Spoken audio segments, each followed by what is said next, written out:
Shabbat Shalom and Chag Sameach. By now, most of your work for Passover, preparing, getting ready, is underway, I hope. And in this short video, I would like to just give you some ideas about how to observe and run your Seder. So if you have your Seder preparation all set, it'll be important, for example, to know who's going to come to your Seder, right? So if you have guests, like we, for example, had it a long time ago. We were the only Jewish family in a small town in Chile, and our guests were people from Lebanon, actually. They were Muslims, they were Christians, and they were just delighted. They always remember that night. So people that have less connections with Seder, with Judaism, tend to appreciate our holiday the most. Second, if you have guests and you want them to participate, send them in advance what they're going to do. Xerox, a picture, a text of the part they're going to read. They're going to feel more comfortable and really take the Seder as being their own Seder, participate fully. If you have children, have them at one side of the table with all their toys and books appropriate for the holiday, so they can be in themselves entertained.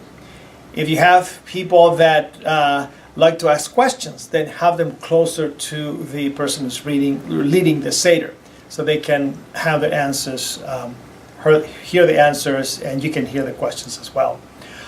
In terms of the Seder plate, you know that you have to have your charoset, your matzah, your maror, and also you have to have your parsley there, and your shank bone, and your egg.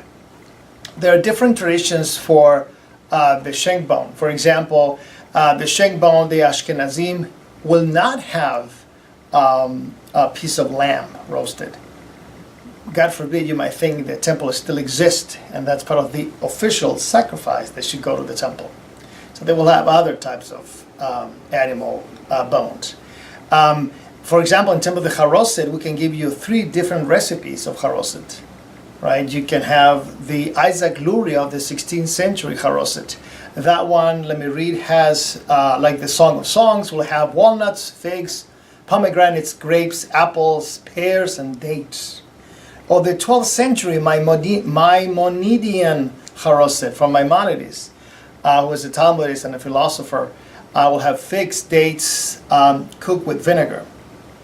That's a more of Egyptian tradition. And you have a Yemenite tradition of the 20th century that they call the charoset with a different name. They call it dukhe, I think, dukhe. And it has smashed nuts and raisins and sesame pomegranates and almonds and walnuts and black pepper and cumin and cinnamon sticks and ginger. That's very different. So different traditions for your table. In terms of the maror, the preferred maror, believe it or not, by the rabbis, is lettuce. It's only the Eastern European Jews who came up with the horseradish. You might ask why.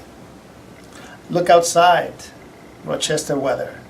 They couldn't have the lettuce at that time of the year. And therefore they found another type of vegetable, in this case, horseradish, that will be used for the Seder. So unless you are from an Eastern European tradition, your maror should not be horseradish, rather lettuce. So let us have our chametz, is that good?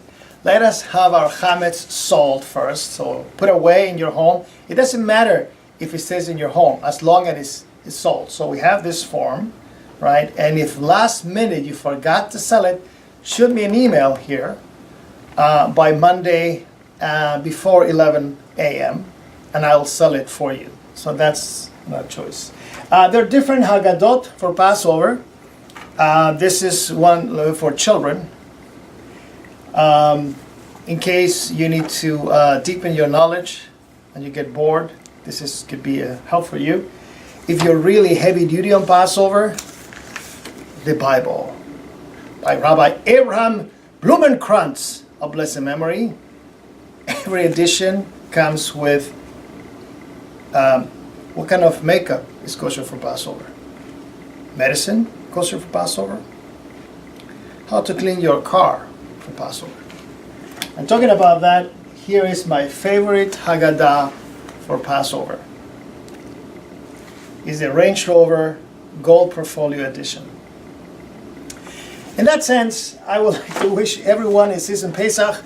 We will have our second Seder here at Temple Bethel on the second night, that is to say Tuesday night, 6:30, and we'll be using this Haggadah in its new form. I wish you a wonderful Pesach. Remember, the holiday is for 8 days. You're not allowed to eat leavened bread or humitz for 8 days. You don't have to eat matzah the 8 days. Only the first 2 days. But please, going out to restaurants is a problem. Stay home. I'm so lucky that my in-laws are coming to visit us for Passover. They only come twice a year, and they stay 6 months each time. On that note, I wish you a happy Pesach. Shabbat Shalom.